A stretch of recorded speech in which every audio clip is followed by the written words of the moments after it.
What's up, everybody, to a brand new episode of Over the Top Talk. I'm your host, Owen, and today I'm sitting down with professional MMA fighter Austin Clayton. How are we doing today? Doing good, man. It's awesome to be on here. Thank you. Perfect, and we thank you for coming on. We know you guys are, always training busy, so we thank you for your time. But just to kind of start this off, do you want to tell the people a little bit about yourself? Yeah, I'm a professional MMA fighter. I train out of Killcliff Fight Club. 4-0 as an amateur, 4-0 as a professional, and hoping to make that UFC push this year. That's my goal. So, Perfect, man. What kind of inspired you to start fighting? man, honestly, growing up, I wrestled, and I always knew that I was wrestling for a reason. My dad was a real bad kid when he was younger, and he always got into fights. I didn't grow up in that same situation, but I always had like that chip on my shoulder to prove that like I was tough. Like I wanted to prove that I had what it took to, handle myself in a fight or whatever it was. And, since a little kid, I remember going downstairs, watching my dad. He would be watching like the very first UFC fights. And I would always go see him doing that. And he would ask me if that's what I would want to do. And I knew that's definitely something that I was interested in. And following up my wrestling career, I knew that it was time to, take that next step. Wrestling is either you retire or you wrestle in the Olympics. I knew I wasn't going to wrestle in the Olympics. The level just becomes too high at that point, and I had to be honest with myself. I'm a great wrestler, but there's a whole nother level up at the top when you get in the Olympic level. And I knew I wanted to continue on my athletic career, so I decided to fight, and I love it with all of my heart. This is my passion, man. So it came very easily. Perfect, man. And how do you like mentally prepare yourself to hop in the octagon? It's different. It makes me laugh because I just did a jiu-jitsu competition not too long ago, and I think it's so funny because back in the day, man, I used to get so nervous for wrestling tournaments or matches, and now looking back, I'm like, why would I even get nervous? Because I mean, other than my own pride, there's nothing on the line. Where stepping in the cage, it's like your whole life is on the line. You know what I mean? Like you could really get some serious injuries. So to mentally prepare myself, man, it just comes off of my physical preparation. I do all the work. I train 2-3 times a day. This is my lifestyle. It's not just a weekend thing or a hobby. Every single day, I work towards my dream, and I get the confidence and the ability to stay calm in these high pressure situations because of the work that I put in. Amazing. And out of your 8 fights, 4 amateur, 4 pro, which one's been kind of your favorite one? Definitely my last fight. I think I got to show a lot of my skill set. I got to show people that, not only am I a front runner, but I can handle adversity. I showed that I'm not just a wrestler, that I can strike.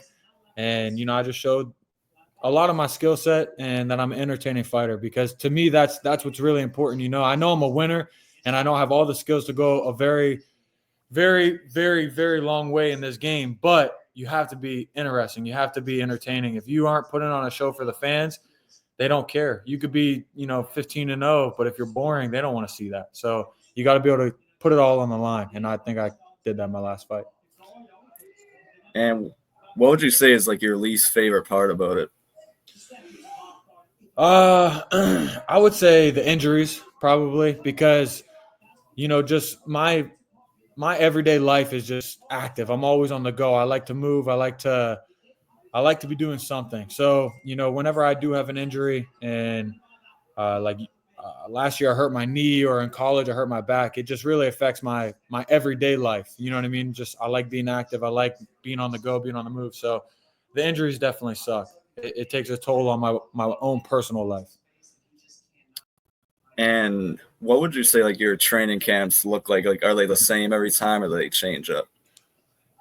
Overall, I'd say it's pretty much the same, but obviously depending on the opponent, you're going to tweak it based off of, if they're a striker, you're going to put a lot more time into the striking department.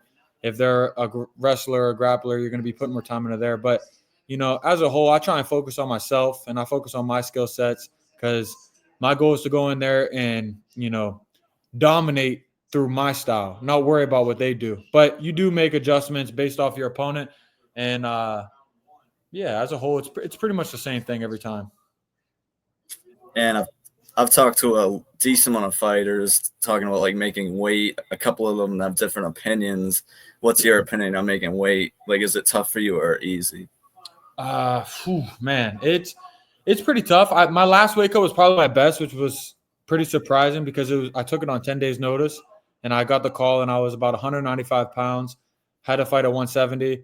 So 25 pounds in 10 days was interesting, but it was actually my best one. I had only about 15, 20 minutes of heat exposure. The rest of it was just I was able to work off, which is really good because my second professional fight, I was in the sauna for like 6 hours, dude. It was so bad, and it showed in my performance. Like I was still able to get a fast finish, but I just looked a little bit flat.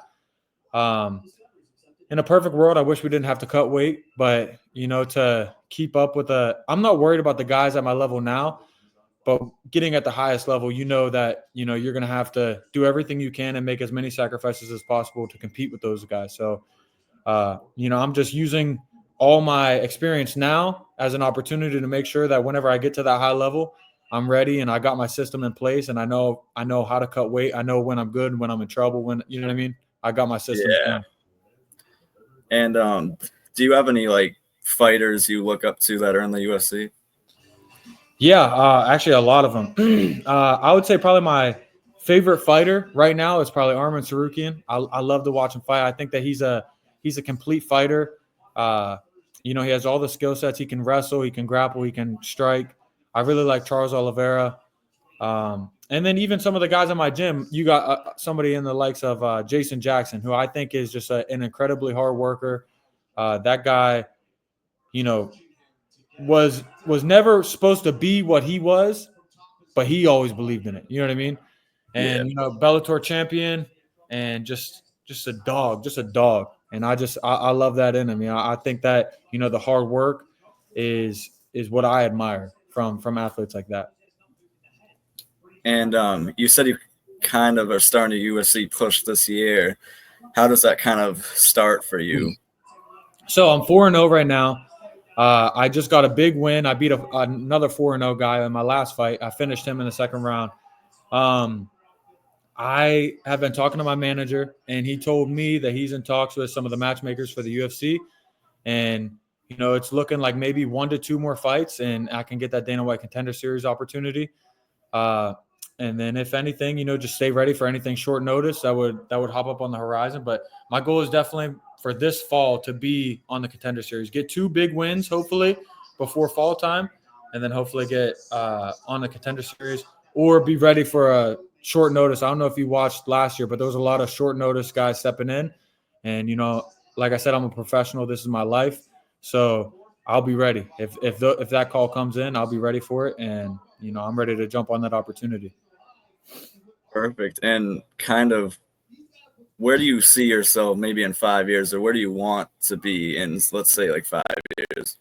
I mean, I know it sounds lofty and it sounds very like maybe like a challenging goal, but I really see myself as becoming a champion within the next 5 to 7 years. I would like, again, hopefully in the UFC by the end of this year, take the next 2-3 years to build up and, gain more experience in the big leagues and then make that push. I'm 26 right now, and most people's prime is about 28 to 32. So that's right in that time frame. You know what I mean? To become champion, right in my prime, and then hopefully ride off into the sunset. That would be nice.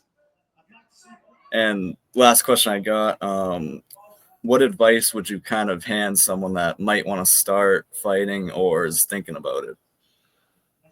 If you don't start now, when are you going to start? That's really what it is. I know so many people who are so high level, and they just continue to procrastinate and they continue to wait. And there's so many guys that are in the gym that are so good, but they're not ready to take that leap of faith and just take a risk. At the end of the day, look, I'm 4-0, but I could have lost any one of my 4 fights. You know what I mean? One wrong thing happens, one lucky punch, one weird scramble, and the fight goes a different direction, and then that's a loss. You know what I mean? But if you're turned off and scared to lose, then you probably shouldn't be fighting in the first place. So my best piece of advice would be just go for it. You know what I mean? Because if you don't go now, we're in an athletic sport where we don't got forever. I can start a business at 60 years old. I can't make a UFC push at 60. So if you want it, go for it now. Work hard, keep your head down, worry about yourself, earn your stripes, and what's meant to be will be. God has a plan, and it'll happen. So Perfect, man. And for everyone that comes on the podcast, we kind of let them shout out anything, whether it's social medias, events coming up. So I'll give you the floor to do that. just keep an eye out. I'm gonna hopefully be fighting in end of February, maybe early March. So keep an eye out because it's gonna be another great performance. And like I said, 1 to 2 more, and we're gonna be in the UFC. So if I go out and dominate this guy, maybe I'm on the Contender Series lined up right after that. We'll see. Follow me on Instagram, Austin Clayton. Follow Team Takeover or Takeover Sport. And shout out to my team, my teammates, my family, my beautiful wife. I'm so grateful. And shout out to Over the Top Talk for getting me on here and let me, say my piece. Thank you. And for everyone that's watching, I'll put all of his links down below, our links, follow us, and we'll catch you guys on the next one. Thank you, everybody.